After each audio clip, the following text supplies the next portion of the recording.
mardi 12 mai 2015 exactement 7h27 bonjour bon réveil bon mardi mbokk yi na ngeen def mbaa jàmm ngeen fanaane yeewu leen ndax ñun yeewu nañ ca fajar ku ci nekk ñu ngi lay nuyu xam naa ni yeewu bi dina xaw a jafe tuuti waaye nag léegi ñu jël rythme bi c'est comme ça lundi mardi day xaw a diis fajar gi mais sant bi ngeen amee yeewu leen seen matinalu bopp c'est la seule matinale qui vous réveille et qui vous éveille lii mooy matinalu sénégalais yi ak fu ngeen mën ci nekk ci réew mi wala ca biti réew ñu ngi jëm ak yéen 10 heures bis bu jot ak couleur am ñaar la ñuy boole utile ak agréable yi leen di bégal ak yi leen di jëriñ c'est-à-dire nous on éveille ba noppi itam yee leen ba ngeen mën a kontaan li may njëkk a wax mooy mën ngeen a bokk ci yeewu leen bi ci kaw ngeen teel a composé parce que yor naa fi enveloppe yu duun yoo xamee ni mën na leen jëriñ ba doon seen dépense ñun nag dañu koy joxe te duñu añ si 88 628 22 22 wala 88 628 04 05 sur télévision Futur Média l'information se réveille très tôt déjà à 7 heures on a eu un bulletin qui vous a été présenté par la rédaction que l'on retrouvera tout à l'heure à 8 heures ce sera pour le journal en wolof daañu ci àndandoo ak Fatima Ba Diakhaté Fatima ñu ngi lay nuyu. maa ngi lay fay Pape Cheikh di nuyu ñi toog ci plateau bi ak téléspectateur wu télévision Futur Média. bu ñu demee ba 8 heures loo fas yéene yaatal. li ci gën a fës Pape Cheikh bokk na ci Aliou Sall mi xamle ci biir l'Observateur ne tekki na ndomb tànkam ci boppu UAL di kuréel bi ëmb élus locaux yi fii ci Sénégal moom Aliou Sall nag nee na dafa sonn ci wax ji ba tax na daal mujj naa tekki ndomb tànkam ci kuréel googule ñu ko dénkoon samedi gi ñu génn loole nag mu ngi ci waxtaan ak taskatu xibaar yu l'Observateur ca jamono yooyu moom association nationale bi ëmb élus départementaux yi ñoom waxoon nañu dañuy yóbbu mbir mi ca yoon ndax ñu ne jaaduwul rek poste bu fi taxaw Aliou Sall teg ci tànkam ndax bu weesoo mairie bu Guédiawaye moom moo jiite association des maires bu Sénégal ba tax na kuréel gi ëmb élus départementaux yi ne ñoom dinañu dem ci yoon dinañu wax itam ci conférence de presse bi Serigne Mbacké Ndiaye amaloon xam le ne président Macky Sall ci boppam moo war a samp ki jiite kujje gi fii ci Sénégal loolee ni ko constitution bi bëggee leneen lu mu xamle moo di ne mi ngi rafetlu 2100 soldats yi nga xamante ne Sénégal dina ko yóbbu ci Arabie Saoudite dinañu wax itam ci grève SUTSAS di syndicat bi ëmb liggéeykat ci wàllu wér-gu-yaram ñoom door nañu tey ab grève dinañ ko wéel ba ci suba ci àllarba gi lu ñu bëgg moo di nguur gi sàmmonteeg dige yi nga xamante ne jël na ko seen digganteeg ñoom ci atum 2014 ñoom Mballo Dia Thiam ak ñi mu àndal ñu ne lu dul ay urgence tey duñu ko gérer Pape Cheikh. J'en ai assez loolu la Aliou Sall wax moom la ñu gis ci xëtu yéenekaay yu bëri ba ci l'Observateur loolu la xëyee moom nag Aliou Sall fi mu tollu tembe bu doon football la dañu naan il jette l'éponge donte ñaari fan yëpp moom mooy homme du match par rapport ak li ñu ko tabaat ko coow li bëri lool ku ne di waxe boor l'Observateur loolu la xëyee tey ñu ngi koy gis ci une xët bi mu ngi naan j'en ai assez defe naa ay kaddu ko Aliou Sall la jël def ko ci xët bi Fatima. ay kaddu Aliou Sall ndax yéenekaay bi dafa sekk waxtaan ak moom Pape Cheikh mu dellu ci rek ci tabb gi ñu ko tabb ci boppu UAL dimanche gi ñu génn mu mel na nag ginnaaw loolu coow daal bëri woon na ci ndax ñenn ñi dañu jàppoon ne moom Aliou Sall li mu nekk rakk ci président Macky Sall moo waral rek poste bu taxaw jëm ci wàllu gox-goxaan yi mu taxaw fa ndax bu ñu fàtte ne association des maires bu Sénégal moom moo ko jiite maire bu Guédiawaye itam moom moo ko jiite coow li daal mu ne da cee bëri ba moom mujj naa sonn ba tekki ndomb tànkam ci fu ñu ko mujjee fal. loolee nga xamee ni moom la Aliou Sall def ba teggi ay ndombay tànkam ci tabb gi ñu ko taboon populaire sax loolu la xëyee tey ci xëtam bu njëkk ñu ngi ciy gis Aliou Sall divise les élus locaux. les élus locaux ndax Pape Cheikh ñoom dañoo am gis-gis gu wuute ci tabb gi ñu ko tabboon ci bopp UAL populaire nag sax mu mel ne jotul daal ci xibaar bi nga xamante ne l'Observateur jot na ci maanaam tekki ndomb tànk bu Aliou Sall moom li mu xamle moo di maire bu Guédiawaye bi tabb gi ñu ko tabb ci bopp UAL élus locaux yi ku nekk ak ni nga ko gisee ñenn ñi rafetlu nañu ko ñi nga xamante ne ñoom ñoo bokk ci APR ñeneen ñi ñaawlu ko jàpp ni moom président Macky Sall moom moo leen bëgg a imposer seen rakk ci poste yëpp daanaka. ba ci yenn kaay yi sax xam naa li suñu rédaction yi yëpp dañu ko yëgagul woon moo tax ñu ñëwaat ak tabb googee nga xamee ni tabb nañu ko loolee nga xëyee ci xët yi Walfadjri ne ville de Guédiawaye AMS ak UAEL Aliou Sall prend de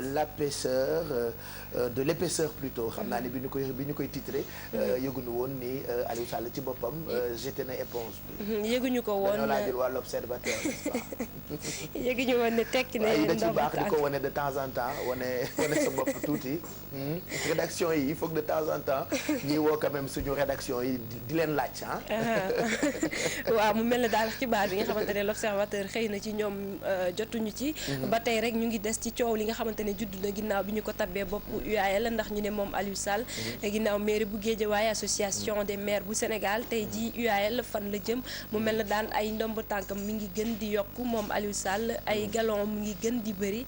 ñu ne loolu nag am na ñu ko rafetlu am na itam ñoo xamante ne saafaan wala ñu gis. Serigne Mbacké Ndiaye sax moom nee na le président manque de courage yeneen i conseils départementaux ku ci nekk am na loo ci wax direct info loolu la xëyee tey ba titré ni dynastie Sall consolide son pouvoir Macky Sall président et Aliou Sall vice-président. vice-président ndax dañoo yéenekaay bi dafa sukkandiku rek ci ndomb tànk yi nga xamante ne jamono ji am na ko mu ne mu mel na Aliou Sall ci boppam soreetul doon na njiitu réew ndax boo xoolee maire yi ci Sénégal moom moo leen jiite élus locaux yi itam naka noonu mairie bu Guédiawaye nee na mu mel na dynastie Faye Sall bi ñu doon wax mi ngi gën di fës mu mel na sax léegi Aliou Sall moom moo topp ci njiitu réew mi ndax ndomb tànk yu am solo yi nga xamante ne am nañ ko ci réew mi yéenekaay bi itam wax na ci Serigne Mbacké Ndiaye mi doon janoog taskatu xibaar yi altine gi wax ni président dafa manqué di courage ci wàllu opposition bi ndax moom rek mën na tànn kenn koo xamante ne day jiite boobu lee kujjee ndax constitution may na ko. mag ñi xëy dañuy seetaan xam naa ni bëgg ngeen dem màkk lool ay demkatu màkk ngeen moo tax grand place la ñuy jëm moom xëyee nag ay jafe-jafe yoo xamee ni am na ci wàccaayu aju màkk ak ren bi. ci wàccaayu aju màkk ren gi Pape Cheikh xam nga nguur gi dafa nekk ci tànk privatiser ko maanaam jëpp jox lépp ñi nga xamante ne ñoom ñoo di privé yi loolu ngir bañ rek jafe-jafe yi nga xamante ne at wu yàlla sàkk ujaat yi dañ koy dund mu amati mais ñu ngi koy def ndànk-ndànk ren boo xoolee daanaka boo téeméer boo jël juróom-ñetti fukk ci ujaat yi privé yi lañ leen a dénk ñaar fukk yi rek ñooy ànd ak nguur gi ñu ne nag jafe-jafe juddu na ndax ñoom privé yi rafetlu wu ñu doxalinu ki nga xamante ni moom moo di commissaire général au pèlerinage ñu ne daal moom lu ko neex lay def ba tax na du waxtaan ak ñoom day jël ay dogal rek ñoom ci yéenekaay lañ koy xëy nañ koy yëg muy loo xamante ni naqarlu nañ ko. ñàkkum kaaraangeeg ñàkkum cet gu ñu seetlu ca Ndar la réew mi xëyee tey ci coow loolee nag Baraya fi mu tollu tembe mu ngi joxoñ baaraamu tuuma kii di Mansour Faye. Mansour Faye di maire gox ba moom jàpp na ni moom moo defut li ko war ba jamono ji insalubrité ak insécurité moom moo gën a fës ca région bu Saint-Louis mu ne loolee nag ñu ngi ci xaar ki nga xamante ni moom moo di maire ba mu def ci liggéey bu am solo ndax Ndar dëkk gu mag la wala assainissement dañ ci am ay jafe-jafe mu ne gisagul benn liggéey boo xamante ni ki fa toog léegi mi ngi koy def. xam nga boo ne Braya xale yi dañuy ree ndax fàttali ko Braya mu ngi Braya Ndar alors enquête xëy amal ab enquête jëm ci cotisation wu syndicat wu jàngalekat yi loolu la xëy tey. waa enquête def ci gëstu bu am solo moom wuy na turam ay gëstu rek lay def ba tax na xëy na ci ni syndicat jàngalekat yi di doxee cotisation yi nga xamante ne weer wu nekk war nañ koy joxe ngir seen dund ni syndicat loole la yéenekaay bi ci la xëy tey. libération xëy tey ak demande mise en liberté provisoire bi ñu bañal ki nga xamee ni moo di Toussaint Manga ak ñi mu àndal loolu la yéenekaay bii di libération xëyee tey ci xëtam bu njëkk. Toussaint Manga ak ñi mu àndal Pape Cheikh xam nga ne ñu ngi leen teg loxo ci lendemain wu verdict procès bu Karim Wade mu mel na sax ëpp na weer bi ñu leen tegee loxo ak léegi ca jamono yoo nag ba léegi ñu ngi daal sàkku bàyyi néganiku waaye mu mel na loolee mujjuta antu seen i avocat ñu ngi def seen kéem kattan daal waaye liberté provisoire bi jotaguñ ci. leneen loo xamee ni moom la yéenekaay yi xëyee muy grève wu syndicat wu ñu yëngu ci wàllu wér-gu-yaram fii ci réew mi Sud Quotidien xëy ak grève boobu ne ba ni vers une paralysie des hôpitaux. ndax waa SUTSAS wax nañ ko sax ci titre yi ñoom dañoo xëy tey banque seen yoxoo te dinañ ko wéyal ba suba ci mercredi bi Mballo Dia Thiam ak ñi mu àndal ñu ne lu ñu bëgg moo di nguur gi sàmmonteeg diggé yi nga xamante ne jël na ko seen diggante ba tax na ñu ne tey duñu liggéey waaye urgence moom bu ñu ko amee dinañ ci def seen kéem kattan. merci Mbirou qui est très rapide en termes de journaux ñu ngi lay gërëm bu baax waaw ñu wax ci yëfi terrorisme quotidien moom la ñu gis ci xëtam bu njëkk tey ba ñu def nataalu ab waay soo xamee ni mu ngi tudd Aboubacar Shekau bu Boko Haram. alors ñu ngi wax ni am na rapport boo xamee ni ONG am na ONG bi di ONG ak ñenn ñi ñu ngi koy def jëm ci ñi bokk ci loole jëm ci Afrique. jëm ci Afrique Boko Haram sax xam nga ñoom ñu ngi fii déjà ci Afrique ndax ca Nigéria foofee la ñu samp di fa amal nag xeetu fitna yu doy waar ñëpp nag taxaw nañu ngir xeex leen boobu leen secte islamiste ndax ñaawteef yu ñuy def ONG yeeg ñëpp si dugal seen loxo waaye itam xool ndaw ñi bu baax a baax ci rawatina réew yi nga xamante ne moom moo wër Sénégal wala bokk ci Afrique sowu jant fexe ba ndaw ñi duñu leen manipuler wala duñu def yenn jël yenn yi di ko dugal seen bopp ba ñu def naka sudul noonu ndax ñoom waa Boko Haram ñu am doole lañu. yéenekaay bi di L'As xëy amal ab gëstu ci télévision yi ci Sénégal ak seeni programme yeeg à la limite ni mu bonee loolu la xëyee tey le nivellement par le bas beaucoup de chaînes même programme et peu de qualité. La CNRA épingle la TFM et la 2STV. Nos télévisions font de la promotion de la médiocrité et de la perversion et de l'insolence. ak ñoo mën a titré voilà déggal fi ñu génn. waa loolu ma xool. loolu nag Pape Cheikh. voilà sax xam waxuñu ko dañoo reprendre rek ay kàddu ki nga xamante ne moom moo jiite CNRA di kuréel bi saytu lépp lu jëm ci wàllu télé yeeg fii ci Sénégal ñoom nag dañoo ñaawlu programme yi nga xamante ne moom moo nekk ci télévision yi rawatina télévision privée yi fii ci Sénégal ndax jàpp nañ ne daanaka ñoom ñëpp nuroo programme mu ne léeg-léeg itam ñu wone daal ay mbir yoo xamante ne tegginewul loo xamante ne du jëmale réew kanam wala boog du participer ci éducation xale yi mu ne nag télévision yi nga xamante ne épinglé nañ ci TFM bokk na ci 2STV itam bokk na ci nee na programme bi lu ñu war a xoolaat la. Voilà, juste rappeler que nous sommes en 2015 le témoin xëy tey ak Moustapha Gueye livre son verdict. waaw Moustapha Gueye mi ngi des ba tey ci combat bi doxoon diggante Gris Bordeaux ak Tyson waxtaan na ci ak yéenekaay bi waaye itam wax ci écurie bi di Fass liñ ci bëgg jafe-jafe yi ñu nekkoon ñu ne dañ cee bëgg a génn jëlaat làmb ji ak seen 3e tigre bi di Gris Bordeaux. Merci Fatima loolee yéenekaay yi la ak seen i xët tey jii ci bis bi tombé ak mardi 12 mai 2015 7h39 mooy doo ko jot ba léegi rek ñu wéy àndandoo ak yéen. ñu ngi leen di ñaanal bëccëg bu neex on va retrouver nos amis du quotidien L'Observateur pour le menu de ce 12 mai 2015 entre autres li nga xam ne ni moom la L'Observateur xëyee tey bokk na ci Aliou Sall mi nga xam ne ni moo tegg ay ndomboy tànkam wala ndomboy tànkam ci li ñu ko mujjee fal loolee la ñu gis ci xëtu yéenekaay bi di L'Observateur j'en ai assez nous retrouvons tout de suite Abdoulaye Diédhiou pour la présentation du menu de ce mardi 12 mai 2015 bonjour Abdoulaye. Bonjour Pape Cheikh Diallo, ravi de me joindre à vous depuis la rédaction centrale de L'Observateur. Chers lecteurs, merci de nous accueillir chez vous. Alors, comme vous pouvez le voir à la une principale de ce matin, Alioune Sall qui démissionne de la tête de l'Union des associations des élus locaux. Alioune Sall dit, je cite, « J'en ai assez et le fait d'être le frère du président me porte tort ». L'homme a trop souvent baissé la tête pour laisser passer les pierres jetées dans son jardin de frère du président de la République, Macky Sall.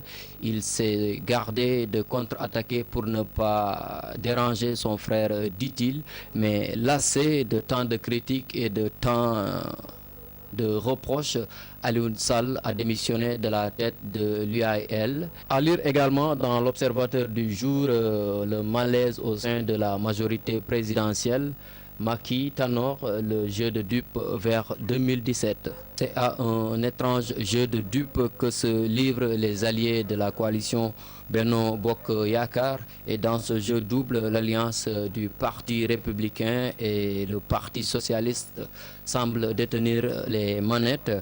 Après la discordance sur le référendum, l'autre désaccord qui risque de fissurer les rangs de Benno Bokk Yakaar est le débat sur l'envoi des 2100 soldats au Yémen. À lire également dans l'Observateur de ce matin les témoignages sur un supposé terroriste, Saher Kébé, il se nomme. À lire également dans l'Observateur de ce matin les témoignages sur un supposé djihadiste de 18 ans, le présumé terroriste Saher Kébé raconté par ses proches. À 18 ans, le garçon fait déjà l'actualité.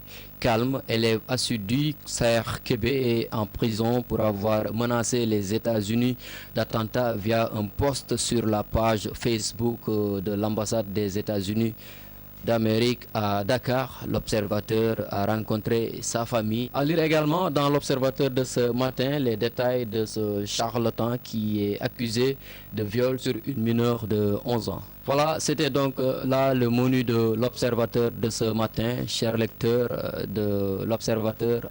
Et nous remercions toute la rédaction du quotidien L'Observateur pour cette présentation du menu de ce jour. L'Observateur, je rappelle que moo fi ne li mu am nag ci ay xibaar yéen rek la ko jagleel ay lecteurs am ba tax rek présentation baa ngoogu ci français la woon ñu àndoon ceeg rédaction centrale bi 7h42 très rapidement on va se faire un point sur la météo. Tàngaay baa ngi dugg si ndax tey Fatima Ba Jaxate Ndakaaru yeewu nañu ak lu toll ci 21 degrés. 21 degrés Pape Cheikh tàngaay bi moom léegi mi ngi fépp ci biir réew mi rawatina ci biir réew mi boori Matam Podor jàpp Bakel foofulee la tàngaay bi gën a metti ndax température yi ci ngoon gi dina dépassé ay 44 degrés di dem muy wane ne foofule tàngaay gu metti moom la ñu fa nemmeeku waaye ci diggante Ndar ak Ndakaaru ni nga ko gisee peexum fajar geek guddi gi mi ngi fii ba léegi Dakar moom mooy am température bi gën a tuuti ci subateel gi di 21 degrés bi gën a mag ci subateel gi 30 degrés lay doon ca Matam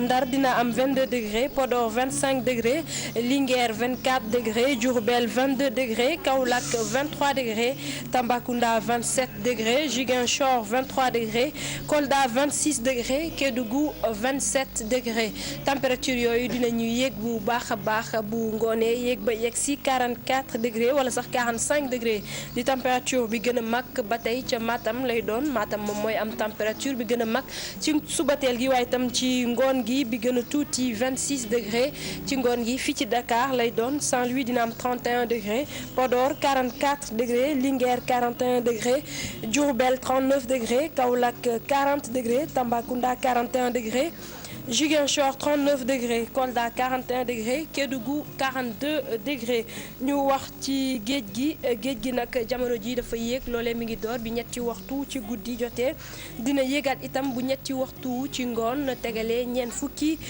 simili géej gi dina wàcc bu ci kanamee tuuti bu 9h tegalee juróomi simili dina wàccaat itam bu fukki waxtu ci guddi tegalee juróomi simili ñu wax ci ñiy wuti jën ca géej ci jàppale ni moment yu gën a am solo ci bëccëgu tey gi bu 8h tegalee 7 minutes 10h 7 minutes 21h31 23h31 dina doon ay moment yu am solo ci nappkat yi jant bi fenk na bi 6h tegalee 42 minutes ñu ngi yaakaar itam muuso bu 19h tegalee ñaar fukki simili ak juróom-ñett Pape Cheikh. mu ngoog loolu jaww ji la ak i xibaaram mu nekkoon météo bi ci télévision Futur Média tey mardi 12 mai Fatima Ba Jaxate ñu ngi lay gërëm ñu bàyyi la nga daw gën a waajal ndax fii leeg fukki minute ak juróom daañu àndaat ak yow ci journal 8h bi mbokk ñu profité woon leen waxtu julli yi ak waxtu mees yi pour suñu mbokk chrétien yi comme ni ngeen koy gisee ci écran bi bu dee suba teel ndax mën nañ ma ko may fii ci ginnaaw Pierre da Silva bu ko defee ma mën a gis. ndax bët yi baaxatul damay jëm mag te dëgg-dëgg sama yaram dafa neexatul ok jërëjëf Pierre da Silva suba teel kon julli bi mu ngi toll ci 5h27 Tispar mu ngi toll ci 13h07 Takkusaan mu ngi toll ci 16h22 Timis mu ngi toll ci 19h35 Gée mu ngi toll ci 20h45 suba teel 5h27 ci la ñu koy julli Tispar dinañ ko julli 1h07 Takkusaan ñu koy julli 4h22 Timis ñu koy julli 7h35 Gée ñu koy julli 8h42 pour suñu mbokk chrétien yi bu dee mees yi ci jàngu yi cathédrale am na mees ci suba gi 7h ak 18h30 jàngu bu martyr de l'Ouganda am na mees 6h30 ak 18h30 église bu Saint-Joseph am na mees 18h30 cathédrale kon am na mees 6h ci suba gi 7h ci suba gi ak 6h30 ci ngoon martyr de l'Ouganda am na mees 6h30 ci suba gi ak 6h30 ci ngoon Saint-Joseph am na mees itam 6h30 ci ngoon ñu ngi leen di ñaanal bëccëg bu neex 7h46 ñun ñëpp a ngi fii fas yéene leen gunge pour seen bëccëg mën a neex jóg leen ñun ñoo koy defar saa yi nu xëyee ci télévision Futur Média tey jii le mardi Mado yaa ngi fii pour bien-être Bijou yaa ngi fii pour defante qu'est-ce qui t'arrive ba ngay xeex foofu ci ginnaaw lan la def dañ koo tooñ bàyyi leen xale bi dañ koo tooñ da ngeen mënul bàyyi xale bi qu'est-ce qu'on t'a fait Elle m'a volé un truc. Elle Mado, veut pas tu me lui le voles plus, hein? Tu lui voles plus, d'accord? Non, dis-lui de me le rendre. Mado est Non, non, non, synonyme tu de lui voles plus. sagesse. Parce que c'est un cadeau. Tu lui Non, non, voles non, plus. Mado est synonyme de sagesse. De Waaw, ce quand même. fait, il y a des choses yoo xamante ne je Donc, ne réponds pas dëgg la yow laa parce que faral. ça ne correspond pas à mon image. Bah, tu peux pas répondre. waaye nii la waaye tànnaas Mon door la fils. waaye nii rek tànnaas leen mooy dëgg ci fajar Wala moi. eh jëlu sa dara Déjà. wala moo ko jël waaw je peut-être l'ai dans vu. ses nee na yaa ko rêves, jël peut-être dans ses rêves. Elle waaw me du ngeen maquille. léegi non, nañu non, non. Pape Cheikh comme ni ñu léegi delluwaat leen ci seen mbootaay nañu ñëwoon a tey. delloowaat leen ah da ngeen koy wanante de ah ku ne wan la kan ku dàqale ku gën a rafet le dàll wanante leen ay dàll ma xool wanante leen ay dàll ku gën a rafet dàll génneel sa bos la xool. elles sont là ce matin pour gunge leen ci suba gi Mado ci kanam ak bien-être di nga ñëwaat ci yenn ci ay coiffures yoo xamante ni ñoom ngay digale ci été bi. Effectivement Pape Cheikh ginnaaw bi ma la nuyoo ak ñi nekk ci plateau bi merci Kia de me défendre Alfie dégg naa la donc tey ci affaire coiffure nañuy wax Pape Cheikh comme dañuy jëm ci été bi donc dafa am ay type de coiffure yoo xamante ne moom la ñuy conseiller nit yi comme transition bi ñuy wax rek jóge ci seddaay ñëw ci tàngoor ba ah c'est tax na bien ñun parce que itam gars yi yàkkamti woon nañu ko la dernière fois je te disais été baa ngi ñëw te joxe guloo couleur bi ci li ñuy sol ci li nit yi di war a doxalee tàngaay baa ngi dugg si déjà. voilà comme Pape Cheikh ni nga ko waxee rek loolu tax na ñu tàmbalee ci bopp yi comme loo gis rek ci kaw lay commencé bu ñu jógee ñëw ci yére yi waaye fi mu ne nii nag ci bopp yi nañuy wax maanaam ku bi xew ak couleur yi mu war a ànd. super donc ci kanam lan mooy tendance été ak Mado lan lay lancé ak lan moo gën pour seeni bopp jërëñ ci ñëw ak yu gën a fashion et puis Kia Aidara comme chaque matin yéen ñi wut liggéey da ngeen ñu yónnee seen ay CV mais en plus de joxe CV yi pour ñi nga xamante ne ñooy wut liggéey du ñu ko joxe mais dañuy servir de médiateur entre ñi koy joxe ak ñi koy wut dina am tamit ay conseils yoo xam ne ni di nga ko joxe jëm ci wàllu liggéey. Exactement, Pape Cheikh, bonjour. Déjà, comme tous les matins, on fera passer les 2 CV qu'on a sélectionnés et puis toujours donner quelques conseils pratiques par rapport aujourd'hui au métier d'infirmier d'État parce que c'est la journée internationale des infirmiers et des infirmières. Donc c'est célébré dans le monde entier.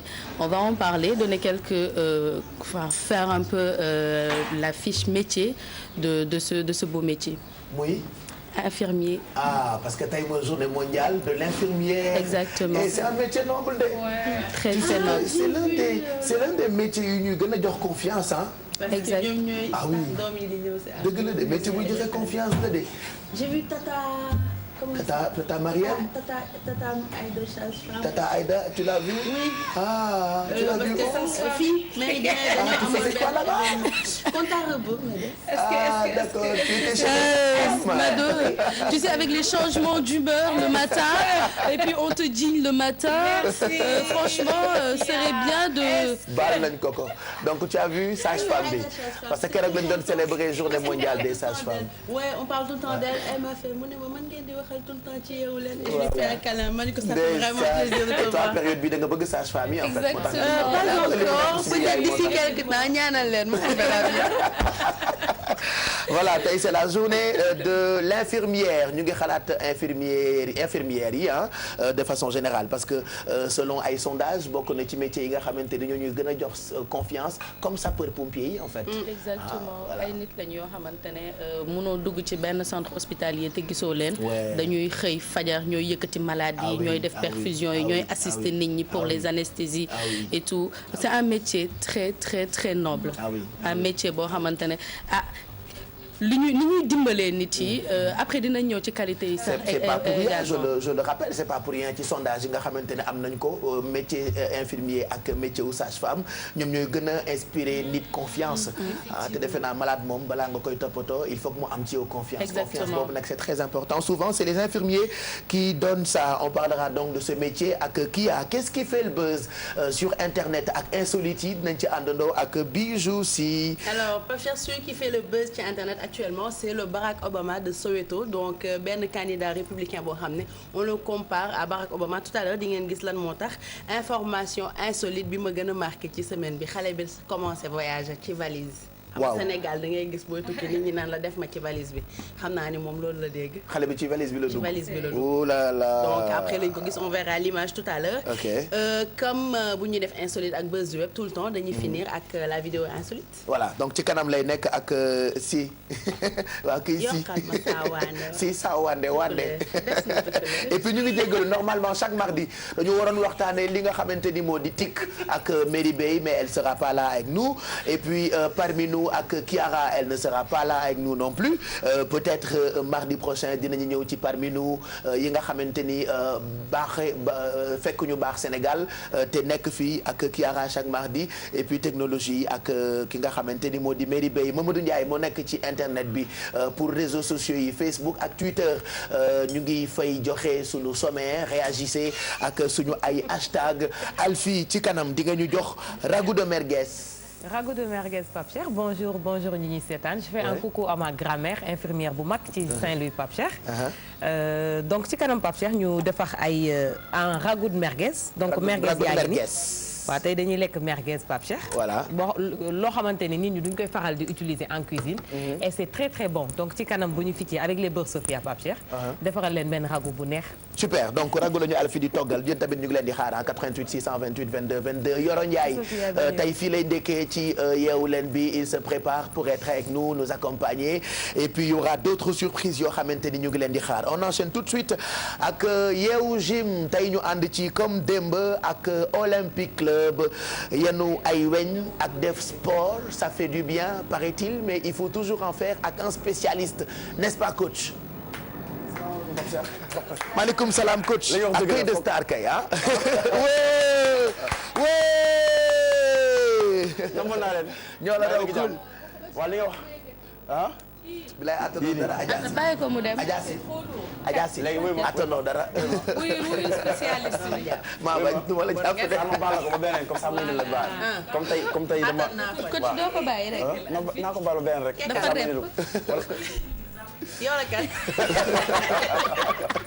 moom la spécialiste. voilà allez coach qu'est-ce qu'on propose ce matin. waaw tey moom dañuy renforcer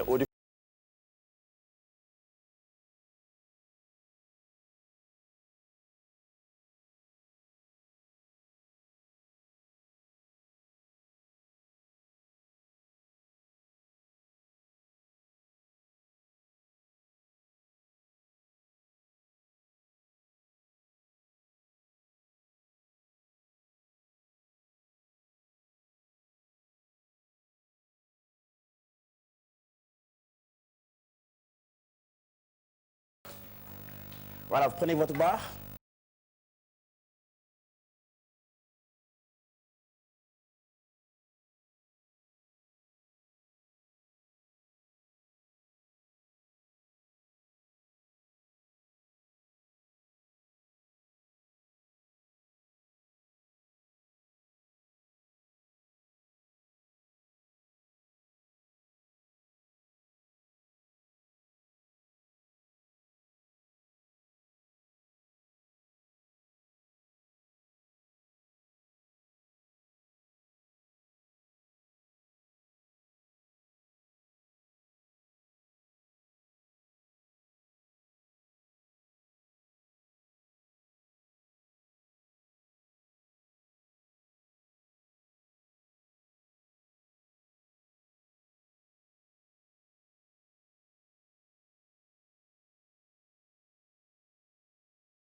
Le travail commence, on va renforcer rapidement tout ce qui est dorsaux.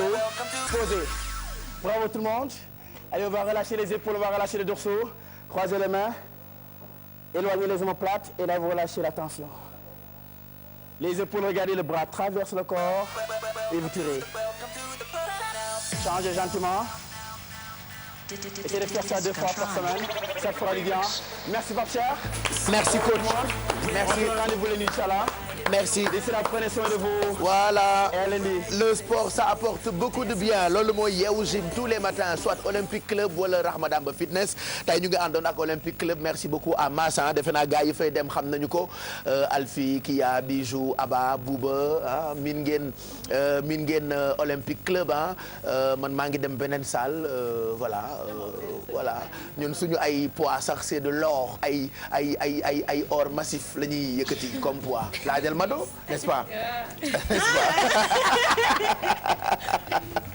allez 8h05 mooy doog a jot ñu jàll léegi nag ci journal bi ak Fatima Ba Diakhaté juste après bu ñu dellusee àggali suñu lu baax ñu ngi jëm ak yéen 10h ci télévision Futur Média tout de suite.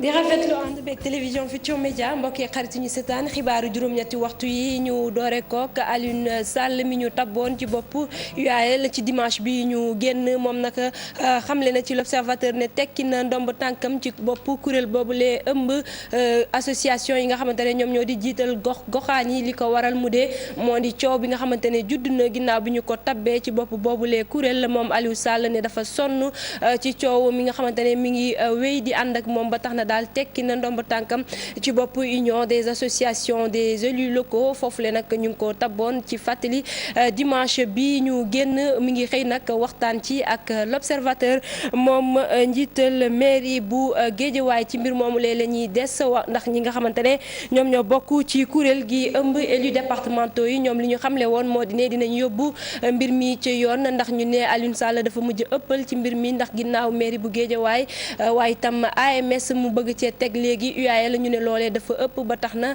Malick Mbaye ak ñi mu àndal ne duñu seetaan lu ñu mel ba tax na dinañu door ab tournée nationale doore ko fële ca Ziguinchor waxtaan ci ak askan wi xamal leen li nga xamante ne noonu la Aliou Sall di doxalee ñoom di lu ñu rafetlu Malick Mbaye ak ñi nga xamante ne Maodo Malick Mbaye ak ñi nga xamante ne ñoom la ñu àndal jàpp nañ ne Aliou Sall daal mënta jiite ñetti kuréel yu bokkul maanaam mairie bu Guédiawaye kuréel gi ëmb mairie ci Sénégal waaye itam union des associations des maires des élus locaux ñu ne loolee dafa ëpp ñu teewlu ci Mame Biram Diouf Mardia. élection bi ñu amal ba tax Aliou Sall jiite union des associations d'élus locaux Maodo Malick Mbaye rafetlu ko benn yoon mu koy ñaawlu plan d'action ba ñu teg nag ngir amal xeex gi bokk na ci. wax ci département yi suñ ñi ñu fa toogal wax ak partenaires techniques yi nga xamante ne ñooy accompagner décentralisation bind président de la république alerté ko wax ci ba ñu dellu ginnaaw ñu defaat association UAL toog waxtaanaat ko ñi ci war a bokk ñun amuñu benn ambition pour diriger quoi que ce soit mais dañu ni au moins na aw yoon. marche nationale bi Maodo Malick Mbaye mi bokk ci coalition Macky 2012 ak gaayam nar a amal dina door alxamis gi di ñëw ca Ziguinchor xeex bi ñu amal nag ñu jàpp ni lépp luñ ci wax boobu ba léegi lu dëggu la. ñu comprendre ñun Sénégal fi ñu jaar ak lii président de la république di mener comme combat te ñun ñu gëm ni dañ ko ci war a jàppale li ñu mënut a comprendre ñun mooy di ne que tey nga dajale gox-goxaan yëpp bu ñu dajaloowee yow nga bëgg a ñëw jiite leen te boo fekk na yow sa mag moo jiite sénégalais yëpp dafa am li nga xamante ni quand même li ñuy deuxième point bi premier point bi ANET rek la concerné deuxième point bi dafa concerné bépp sénégalais muy yow mu man muy keneen pour que ñu wax na arrêté parce que olof day wax ni loo ni matu ko da ngay dem ba caag mu ëpp ko. Maodo Malick Mbaye di delsi ca élection ba nañ ko doon amalee ndax jàpp na ni association des présidents départementaux teewaayam foofu bokk ci warutoon. awul yoon nekkul ci yoon parce que ña fa toogoon bu dul AMS ñeneen ñëpp amuñu woon droit toog fa association des présidents de département ñoom dañuy sax association des départements en réalité c'est l'association des présidents de département. ñaar fukk lañu ak juróom-ñett ñeneen ñi dañuy bokkuñu ci ba pare bind kayit yóbbu ci wàllu yoon boobu war leen àtte. ñu laaj ko ndax recours bi doonu lu suspensif mu tontuñu lii. suspendre ñu ko te ñoom xam nañu ni li ñu leen wax xam nañ ko et maa lay wax ni la fii suba di nga gis yeneen président de département yu génn ñëw taxaw ci suñu wet. ba fi mu toll kon ñoom ñëpp ànduñu ci nañu falee Alioune Sall mu nekk président union des associations d'élus locaux Maodo Malick Mbaye ak ñi ànd ak moom di wéyal xeex bi ngir yoon jox leen dëgg. Mame Birame Diouf xanaa di fàttali rek ne ki nga xamante ne moom moo di Aliou Sall tekki na ndomb tànkam ci bopp UAL bu ñu sukkandikoo ci l'Observateur. ñu des ci wàllu politique wax ci président Macky Sall moom nag dafa rek war a samp ki nga xamante ne moom moo war a jiite kujje gi fii ci Sénégal loolee di gis-gisu Serigne Mbacké Ndiaye moom nag doon janook taskatu xibaar yi rafetlu dogal bi nga xamante ne nguur gi jël na ko ne dina yóbbu lu toll si 2 junni ak téeméeri soldaar ci Arabie Saoudite moom Serigne Mbacké Ndiaye ne lu mu rafetlu la ndax Arabie Saoudite ak Sénégal daanaka seen diggante yàgg na te it diggante gu rafet la ba tax na ñoom mënuñu lu dul rafetlu dogal bi nga xamante ne jël nañ ko ne dinañ fa yóbbu ay soldats ñu jàppale leen ci jafe-jafe yu am seen diggante ak Yémen. ñu wax ci wàllu mbalit mi ak ñàkk déggoo gi amoon diggante Entente Dakar ak concessionnaire yi maanaam ñi yor woto mbalit yi ñoom nag daanaka jot nañu waxtaan ak jëwriñ bi ñu dénk wàllu mbalit mi di Omar Youm moom nag taxaw na rek ngir doon ab arbitre seen diggante atte leen mbir jafe-jafe ban ji am ci mbir mi concessionnaire yi nag ñoom lu ñu xamle moo di ne bëggatuñu daal gis kenn koo xamante ne ci bitim réew ngay bàyyeekoo ngir rek ñëw di am nooy def ci mbalit mi fii ci Sénégal. ñoom am nañu ay projet yu am solo bu ñu sukkandikoo ci Diop si lu ñu bëgg moo di nguur gi jàppale leen ba ñu mën a liggéey ci anam yu mucc ayib ñu teewlu ci Aïssatou Paye Fall Mardien.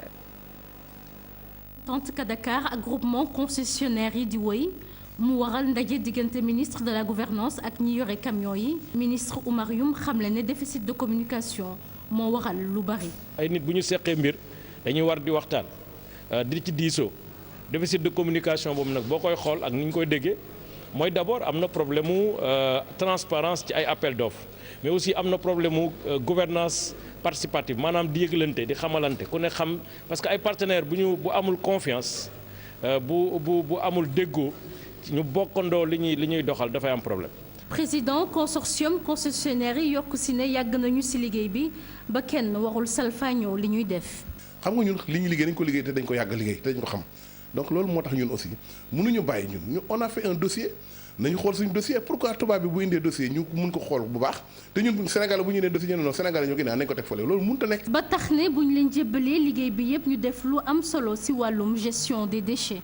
boo gisee ñuy wax engrais dans les autres pays seen mbalit dañ koy jël di ko retraité di def engrais y a de l'engrais là-dedans c'est-à-dire li ngay def yëpp résidus yi engrais biologique la parce que amul benn composant truc là-dessus chimique là-dessus bi ci des.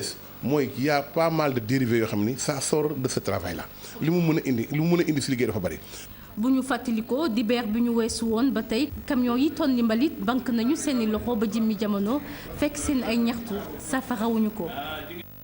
ñu wax ci SUTSAS di kuréel gi yëmb liggéeykat yi nekk ci wàllu wér-gu-yaram ñoom nag ni ki tey jii ci talaata gi ak suba ci àllarba gi dañuy banque seen yoxo amal ab grève luñ ci jublu moo di fexe ba nguur gi sàmmonteeg diggé yi nga xamante ne jël na ko seen digganteeg ñoom ci atum 2014 ba léegi Mballo Dia Thiam ak ñi mu àndal ne teewul nag bu ñu amee ay urgence dinañ ko matale waaye lu dul loolu daal duñu liggéey ponk yi nag mu ngi toll ci juróom-ñaar ci seen plateforme revendicative boobu lee ñuy sàkku ci nguur gi mu àddu ci ni mu gën a gaawee ñu teewlu ci Fatou Bintou Konté. SUTSAS di syndicat unique des travailleurs de la santé et de l'action sociale fas yéene delloo buum bi ci mboy ga ci diirub ñaari fan maanaam talaata fukki fan ak juróom-ñeent ak àllarba ñaar fukki fan hôpital yu bari dañuy fas yéene banque seeni yoxo. liggéey moom dafa bari ba tax na nag comité de lutte nationale daal ni fukki fan ak juróom-ñeent talaata fukki fan ak juróom-ñeent ak àllarba ñaar fukki fan ci weeru mai bi dañuy def grève maanaam dañuy banque suñu loxo ci 48 heures. Mbala Dia Thiam ak ay naataangoom di ñaawlu pattiral gi nga xam ne nguur gi patt na ko ci yi nga xam ne moo di seen plateforme revendicative bi te nag nee nañ dañoo sonn ci digg yi nga xam ne ña ngi leen koy jox boobu ba léegi. bu fekkoon doon nañu dégg danañ mën a xaatim kayit yi parce que gouvernement amul lu mu mënul parce que lu leen neex jàllale ko bu dee assemblée lu ñu bëgg a jaarale en procédure du genre ñu jàllale ko ñun dañoo foog ni daal xëy na ñun affaire yi soxaluñ leen quoi moo tax ñuy wax rek te dañu def. ba tax ni ñoom waa SUTSAS ñuy ñaax nguur gi mu xoolaat bu baax seen plateforme revendicative boobu surtout nag juróom-ñaari poñ yi nga xam ne moom moo ci des. ñu leen di ñaax nag ñu def li ñu waxoon maanaam dañu woon ñoom gouvernement de rupture la ñu maanaam du ñu signé ay accords yoo xam ne duñ ko respecté ñoo ni woon accords yi ay accords yu respect yu réaliste la ak yu réalisé waaye maanaam yu ñu mën a def loolu nag lañ leen di laaj rek ñu matale jëf ci. SUTSAS ni du nam décréter benn yoon li nga xam ne moom mooy mot d'ordre rétention de l'information sanitaire et sociale su fekkee ne nguur gi gëstu leen. Fatou Bintou Konté ñu koy jaajëfal ci wàllu tàggat yaram la ñuy yegg si wax ci match bi doxoon altine gi diggante Port Autonome de Dakar ak Mbour Petite Côte match nul la nag ndam demul ndam dikkul ku nekk am benn bal match boobule nag mi ngi am ci njeexitalu fukk ak juróom-ñeenteelu journée bu Ligue 1 sénégalaise mu nekk nag am match nul boo xamante ne kii nga xamante ne moom moo jiite équipe bu Mbour bi rafetlu ko benn yoon teewul mu ne mi ngi am yaakaar ci équipe am bi ngir rek mu jël championnat bi ñu wax ci beneen football ba maay ca bitim réew ak demi-finale retour bi war a dox diggante Barcelone ak Bayern de Munich ñoom nag demi-finale bi tey la retour bi ci aller bi nag espagnol yi ñoom ñoo dooroon allemand yi 3-0 mu nekk match bu am solo bi war a am tey ci diggante ñaari club yooyu di Barcelone ak Bayern de Munich mu ngoog fii la ñuy yem ak yéen ci xibaaru juróom-ñetti waxtu yi di leen jaajëfal bu baax a baax ci teewlu bi di leen dig daje ci suñu yeneen jotaay xibaar yeewu leen day wéy ak Pape Cheikh.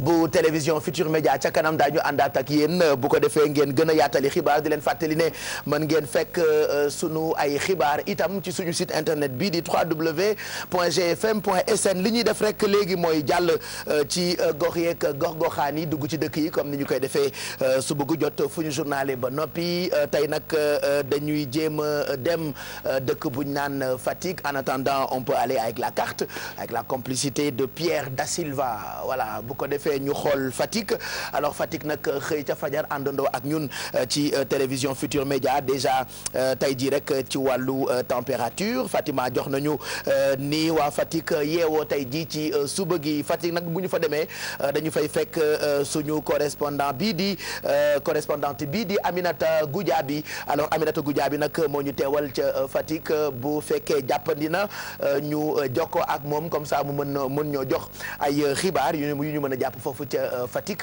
Fatick nag ñu ngi nuyu suñu xarit ci nga xamante ni ñoo ngi xëy àndandoo ak ñun ci dëkk bu mag boobu la nga xam ne nii boo fa demee xam ni ñu ngi liggéey Fatick fi mu tollu tembe am na infrastructure après askan waa ngi laajaat comme ñun duñu mës a doyal ci yu baax ku ne boo nekkee ci sa gox da ngay bëgg ñu gën ko defar donc Fatick la ñuy dem léegi fekk fa Aminata Goudiaby bu jàppande ñu wax ak moom Aminata ñu ngi lay nuyu je pense qu'elle décroche pas son téléphone peut-être elle est en train de faire son ndekki Goudiaby biir Fatick ci biir séeréer yi loolu moom bëggoon naa mu wax ma ci tuuti moom Aminata Goudiaby bu fekkee jotuñu ko ñu jàll ci Jóg Job rapidement ak Kia bu ko defee ñu mën leen a jël itam nu mu gënee gaaw ci téléphone bi ci 88 628 22 22 wala 88 628 04 05 yow ngeen ca fajar àndandoo ak ñun ci télévision Futur Média gërëm itam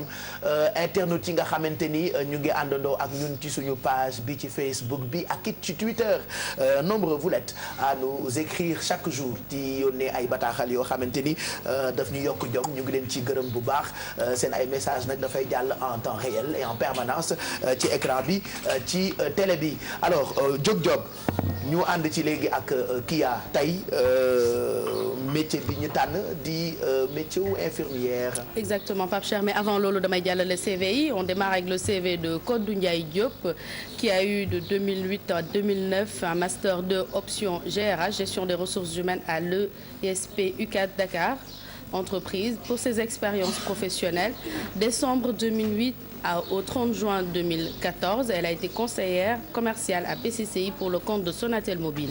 Août 2008, elle a été stagiaire à la Sénélec, direction des ressources humaines, administration du personnel, gestion des dossiers. Avril à juin 2008, elle a été secrétaire et agent au comptoir à Express Travel, agence de voyage et tourisme, Dakar, billetterie, location de véhicules, conseil.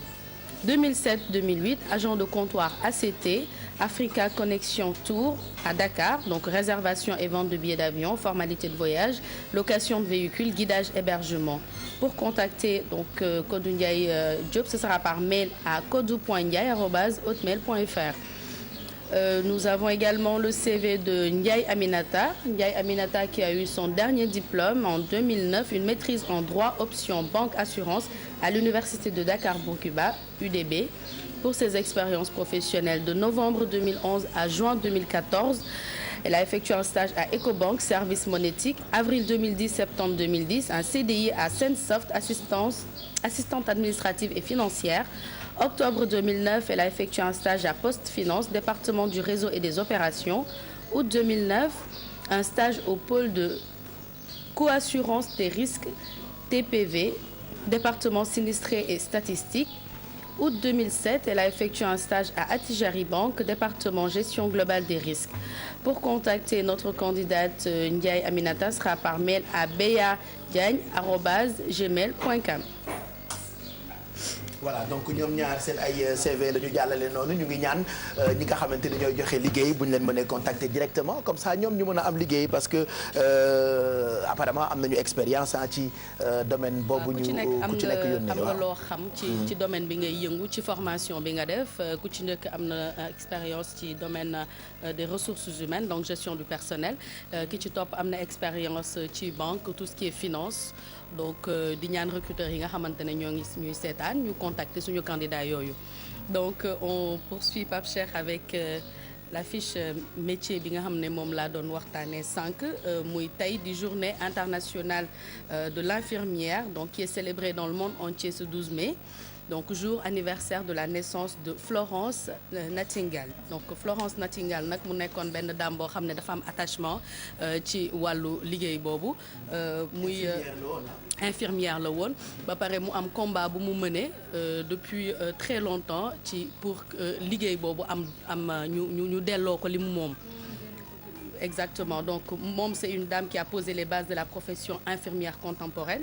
Donc, ses contributions sont très nombreuses. Elle a été la première personne à définir que chaque patient a des besoins individuels, que le rôle de l'infirmière vise à satisfaire ses besoins. Elle a pris en compte les dimensions santé-maladie des soins infirmiers. Elle a fait donc des soins infirmiers une occupation respectée en établissant une formation, en soulignant l'importance d'une éducation continue et en distinguant les soins infirmiers de la médecine. Donc, elle disait tout le temps, une bonne pratique infirmière ne grandit pas seule. Elle est le résultat d'études, d'enseignement, d'entraînement, de pratique qui se finalise dans une base solide qui peut se transférer dans tous les milieux auprès de tous les patients. muy tekki ni que liggéey la bu am solo boo xamante ne soxla na formation soxla na jàng ko et puis soxla na pratique parce que du liggéey boo xamante ne comme da ngay dem fenn parce que faj nit lépp lu jëm ci wér-gu-yaram nit dafa délicat c'est sa vie c'est sa santé donc c'est pour ça que j'ai dit tantôt et je le redis encore ñoom la nit ñi gën a am confiance ci métier yi am ci àddina yëpp muy infirmier yi ak sapeur pompier yi exactement voilà donc ñu naan qualité yi nga xamante ne infirmier war na ko am muy résistance physique et nerveuse muy sens des relations humaines c'est très important parce que c'est des personnes qui sont très contact yërmande métier wu yërmande la et puis goût du travail en équipe parce que liggéey la boo xamante ne du yow kese boo nekkee ci bloc opératoire boo remarqué di nga am anesthésiste di nga am kuy def exactement il faut que nga déggoo ak ñi ngay liggéeyal c'est très important et puis une grande capacité d'adaptation mooy fépp ambiance hôpitaux yi quoi. waaw ñooy xorom ci cin. ñooy xorom ci cin parce que kenn mënul def dara. Ouais. Je sais pas si possible Pierre Da Silva, est-ce qu'on peut avoir peut-être des images d'infirmières voilà à l'écran, à l'antenne pendant que nous parlons de ces braves gens. parce que ñoom ay jàmbaar lañu ah. ay jàmbaar lañu Pape Cheikh c'est-à-dire foo dugg mënoo dugg ci benn centre hospitalier te fekkoo leen fa. foo dugg rek ñoom ña nga fa ñoom ñooy jàppale médecin yi c'est-à-dire médecin tey ji bu soxlaa dara ci patient. information bu mu mën ci am infirmier bi lay woo.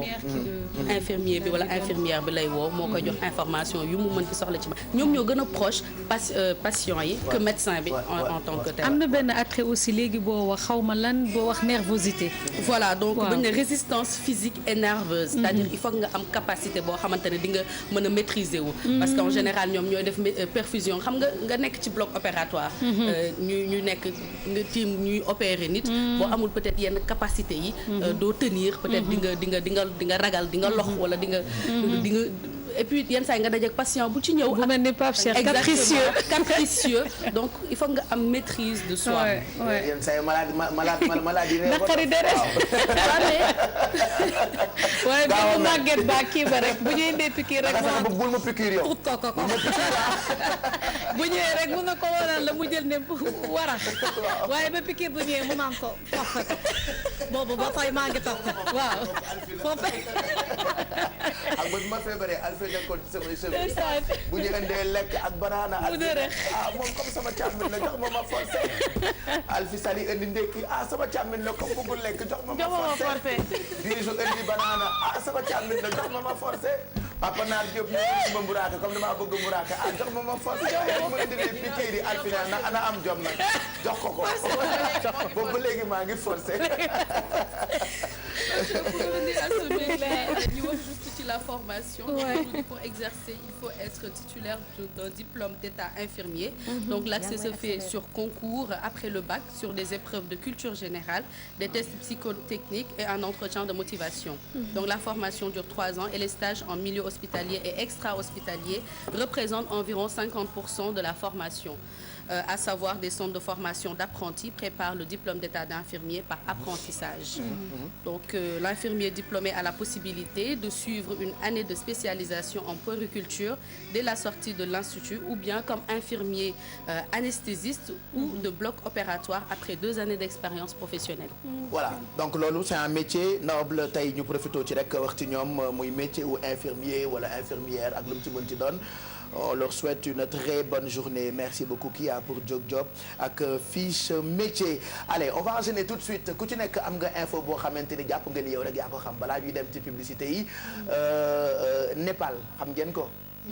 Népal. On parle beaucoup de Népal. dëkk bu tudd Népal. Voilà.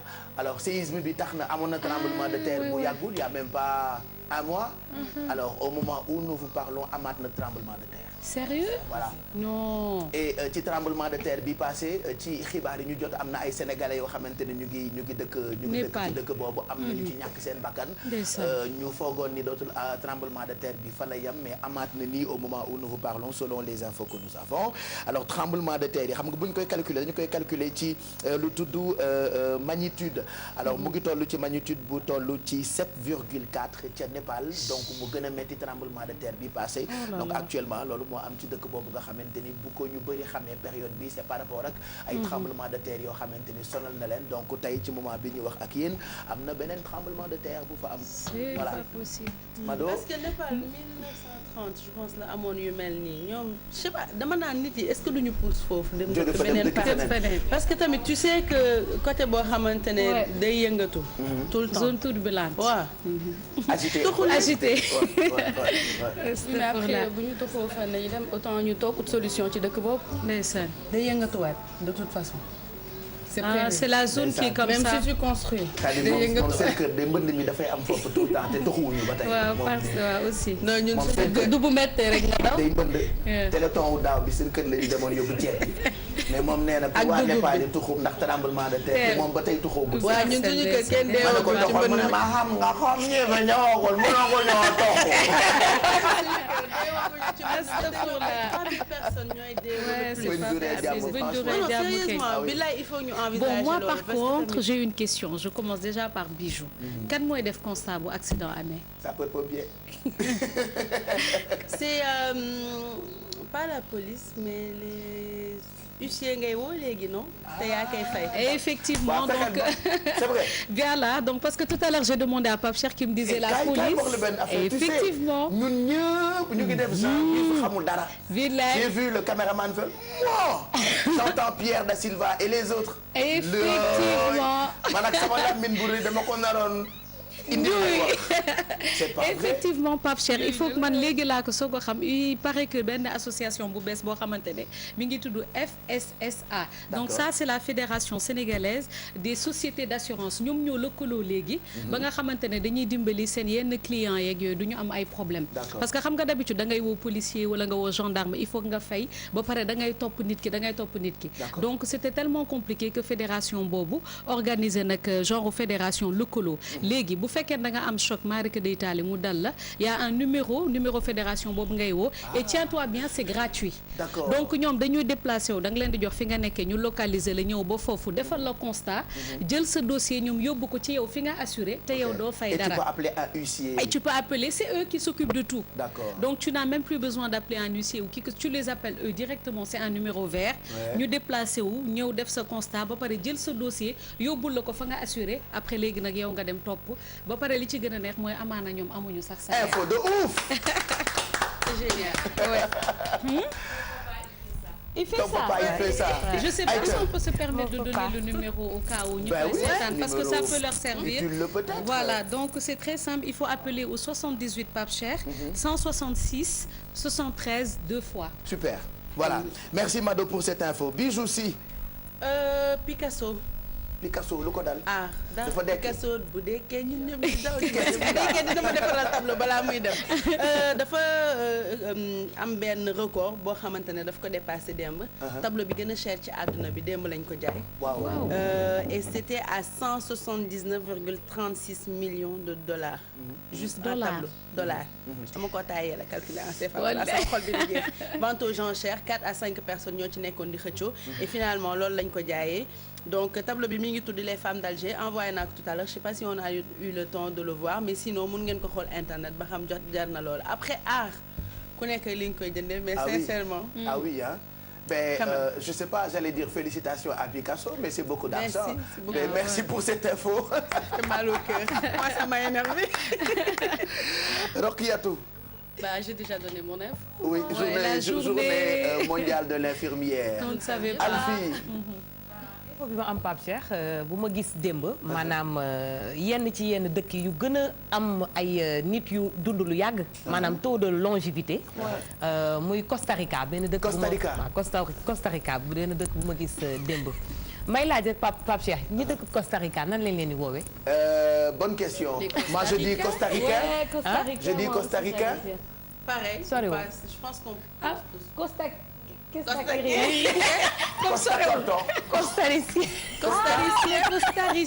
costaricien donc nan lañ leen di woowee parce que ñun ñëpp ay costaricien donc ñu gis fa ay màgget yoo xamante ni ñi ngi dund am ay 108 ans 110 ans donc li leen ko may mooy seen dëkk c'est pas trop pollué bokk na ci dëkk yi moins pollué ba pare dañuy lekk bu sain maanaam liñ alimentation bu sain donc liñ ci mën a nemmeeku maanaam mboq maïs mboq nit ñi dañ koy xeeb mais lu baax ci wér gu yaram la lu ñu consommé lu bëri ci sondage yi ñoom ñoo gën a gudd fan bokk na ci dëkk yu ëpp ñu gudd fan yu fa nekk ci li ñu recensé maire yu gudd fan merci et vous aussi si vous avez des infos n'hésitez pas yónnee leen ñu ko ci Facebook bi Mamadou Ndiaye vous attend après on partage avec vous toutes les infos parce que souvent kenn ku ci nekk da nga yëg benn affaire après mu nekk info de ouf et nous aussi on se partage des infos que nous avons ça permet aux téléspectateurs de yëg yu ñu yóbbul woon une info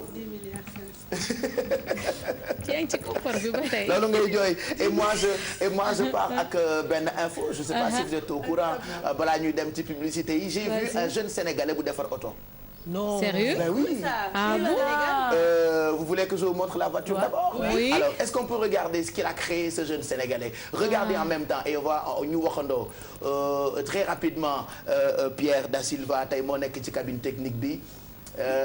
Centre de distribution et de modulation CDM comme RTS Bérou. Regardez, c'est lui qui a créé ça.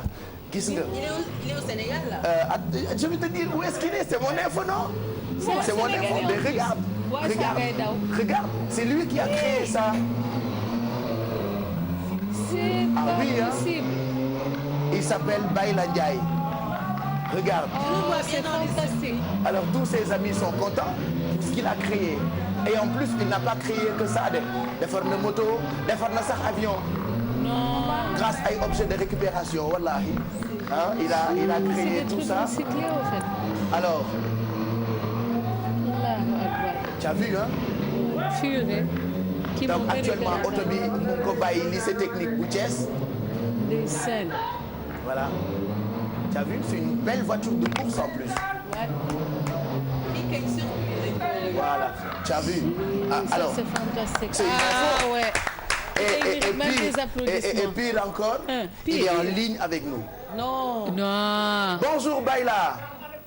Bonjour. Bayla. Oui. Na nga def. Ça va, alhamdulillah. Allô. Oui. Voilà Bayla yaa ngi en direct ndeysaan xamoon naa ni ku defar oto du kii day kilbite fajar ndax lii neexul a defar du nit a koy defar Bayla. Bayla na nga def. Ça va, alhamdulillah. Mais nan nga def ba defar oto bi parce que ñun ñëpp dañoo ŋaan quoi ci lii nga defar. Bon, waaye dama yàgg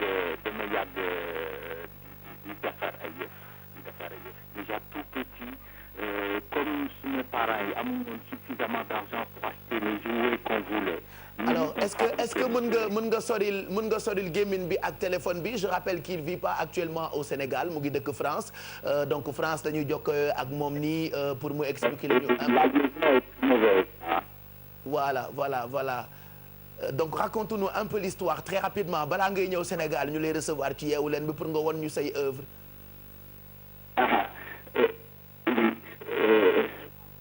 Bon, moi j'ai vraiment beaucoup de facilité à penser. Voilà donc defe naa mu ngi noonu on tentera de le joindre peut-être tout à l'heure pour mu jéem ñoo expliquer comment il a fait mais c'est magnifique hein. Ah oui hein l'idée ci ay objet récupération yu mu jëlaat ba defar ci oto ah oui hein génie là et je sais que am na yeneen boy yoo xamante ni dañoo taxee mën a defar comme disait Kia Aïdara la dernière fois sénégalais lu mu defar ma ne ko gën nu kuur mbattu leket layu ak tama ak sabar am na ñu fi indi woon téléphone de tu te rappelles voilà. quand même il y a des jeunes qui sont là application buy tax ngay mun contrôler sa énergie effectivement oui l'année dernière boo leen ñu déggee bind leen ñu pour ñu xool foo leen mujjee ak concours. Effectivement. Parce que parti aux États-Unis pour représenter toute l'Afrique. Même les autres, même s'il y a d'autres jeunes aussi qui ont créé des œuvres de ce genre. Envoyez-nous des messages. Et puis bëri na sax Pape Cheikh ci dëkk bi peut-être yii la ñu am occasion gis. mais bëri na fi ay jeunes yoo xamante ne des jeunes ingénieurs yu nekk yu jàngee ailleurs. di dem di bokk ci ay concours yu mag en Chine. di defar foofu ay robots. bokk ci les Sénégalais yoo xam ne boo tapee seen tour Google gis ko tu es fier. léegi nag comme nit yi duñ leen yëg boo leen gisee suñu message nii envoyé leen ñu message ak lan ngeen créé. ñu invité leen wala ñu wane. comme ñun rek sunu genre yi créé saabu rek comme ça yéen xale yi gis ko ne yes we can mun nañ defar. voilà créé naa fi saabu ak diwtiir tamit. saabu diwtiir. Mado ingénieur. Voilà. Pas de photo s'il vous plaît. Donc on le félicite et puis on l'encourage hein. Bayla Ndiaye il s'appelle, c'est lui qui a fait cette belle création. Am na yeneen yu mu defar peut-être bu ñu amul temps prochainement on reparlera ak moom puisqu'il n'est pas au Sénégal. Juste après la pub on se retrouve pour la suite.